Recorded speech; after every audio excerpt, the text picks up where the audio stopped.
1972 सालापासून शिलाहार कालीन हे जे शिवमंदिर हे सतत 10 महिने पाण्यात असतं। जेव्हा पाणी कमी होतं तेव्हा ते लोकांना दर्शन देण्यासाठी हे आपोआप उघडं पडतं।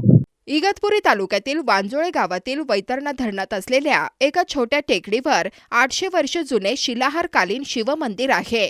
1972 पासून हे मंदिर 10 महिने पाण्यात असते। पाणी कमी झाल्यानंतर 2 महिनेच याचे दर्शन घडते। उत्तम स्थापत्य कलेचा नमुना असलेले हे मंदिर आता भग्न अवस्थेत आहे। वैतरणा धरणातील हे मंदिर शिलाहार कालीन असल्याचा अभ्यासकांचा दावा आहे। गर्भगृह, अंतराळ, सभा मंडप व मुखमंडप या प्रकारचे मंदिर असावे असे येथील अवशेषावरून लक्षात येते।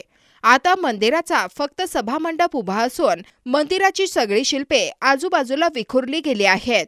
मंदिरांचे इतर अवशेष आजूबाजूला पडलेले असून त्यात विरगळ, महादेवाची पिंड, सतीशिळा, वितानपुष्य शिल्प, शरभ शिल्प, खांबासह इतर अनेक शिल्प विखुरलेल्या अवस्थेत पाहायला मिळतात। मंदिर कायमच पाण्याखाली राहिल्याने त्याचे नुकसान झाले आहे। सरकारने व पुरातत्व विभागाने पुढाकार घेऊन हे मंदिर पुनर्स्थापित करण्याची गावकऱ्यांची मागणी आहे।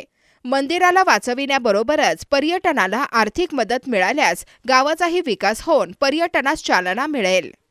1972 सालापासून शिलाहार कालीन हे जे शिवमंदिर हे सतत 10 महिने पाण्यात असतं। जेव्हा पाणी कमी होतं तेव्हा ते लोकांना दर्शन देण्यासाठी हे आपोआप उघडं पडतं।